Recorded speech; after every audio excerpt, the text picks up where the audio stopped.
Imagine running to represent a state, and while running, you say you hate part of the state. That's what Michigan Senate candidate Abdul El-Sayed did in a resurfaced clip from 2021 when he was running for Michigan governor. I hate Mackinac so much. It's funny because, like, if we win, this is going to be the, like, summer home. I'm just going to be like, every time I've ever come here, I've hated it. Why am I here? Here to react is music legend and Michigan native Kid Rock. No one loves Michigan more than Kid Rock. Kid, so let's talk about this, because in Wisconsin we have someone running for governor who hates Thanksgiving, and now you have someone in Michigan running for Senate who hates what might be one of the most beautiful towns in America, which is Mackinac Island. So for those who don't know about Mackinac Island, tell us what it is and tell us your reaction to what he said.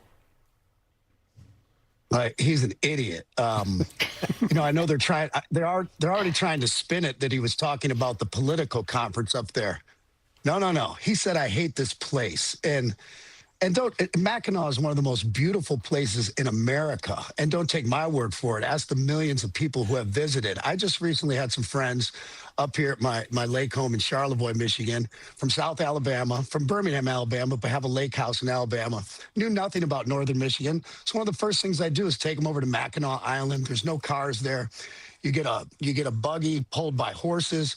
You tour the island and the old Fort Mackinac. There you see the beautiful landscape and homes overlooking Lake Michigan and the Mackinac Bridge.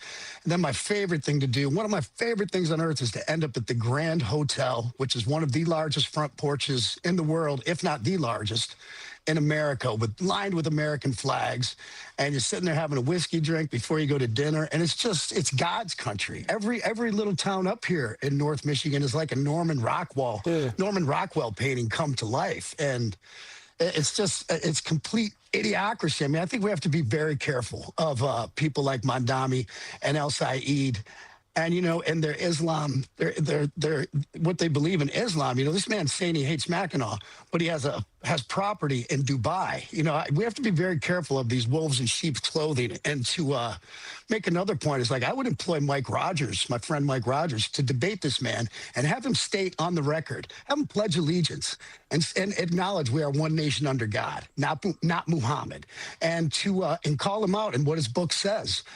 You know, the faith they subscribe to, that it says there will be no peace on earth until everyone converts to Islam.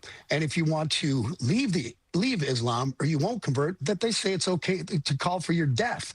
I mean, my Democratic friends, not these crazy liberals, but my Democratic friends and independents need to take a hard look at what this teaches, because it's very scary. I believe Charlie Kirk was right when he said this has no place in Western civilization, especially America. And before we even get into debating these crazy socialist and communistic policies they want to implement, I think we need to get down to some real brass tacks and have them state on the record that they know that Sharia law has no place and never will in this country. And God forbid it tries to. Our grandchildren are going to be fighting that war.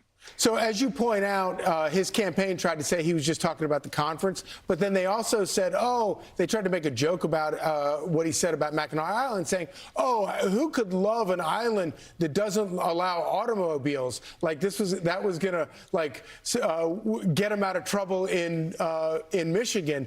Is that gonna work? Yeah, I mean, the Motor City. I mean, come on. I mean, Idiocracy Part 2. This is just insane to even debate it. Anyone who looks at pictures, who has ever visited this island, it is God's country. It literally is. It is one of the most beautiful spots on earth. And I hate even being on here with beautiful Lake Charlevoix in the back of me, because we kind of keep this as our own little secret up here, and now I'm kind of letting the whole world know about it. Too much. I might be in a lot of trouble up here. The secret is the cat's out of the bag. Hey, Kid, let me ask you about something else, because earlier I was talking about how cool it is that country music now rules the Billboard Hot 100. Literally, first, second, third, fourth, and fifth. Of course, choosing Texas, Ella Langley's at the top, followed by Ben by now, Morgan Wallen. I Knew It, I Knew You. Taylor Swift leaning back into her country roots. You have country roots as well. And then Ella Langley and Morgan Wallen have a duet, and then rounded out by Estella Lefley. What do you make of this? Well, for better or for worse, you know, I had a song called Cowboy years ago that kind of started a lot of this, for better or for worse, with mixing hip hop and country music, which really that's a big part of what, someone like my friend Morgan Wallen does. I love Ella Langley. She's just the cat's pajamas and a friend.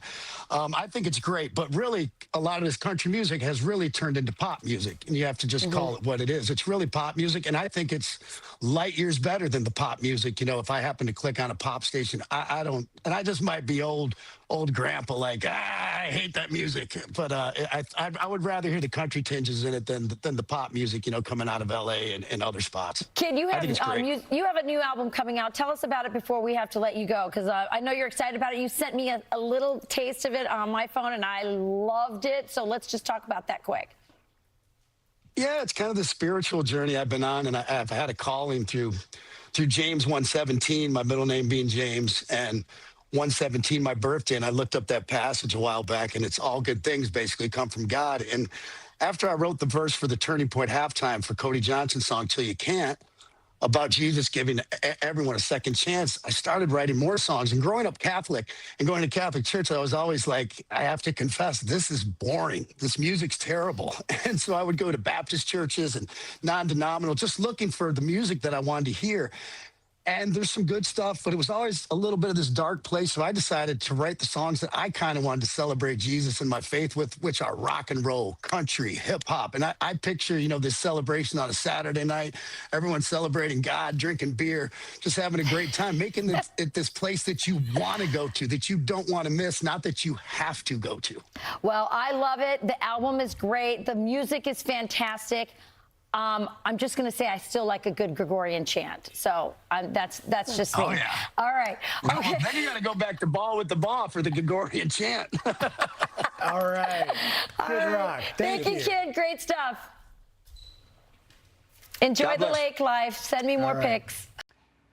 Be sure to like and subscribe for all the Fox News latest on YouTube, and catch full shows streaming now on Fox One.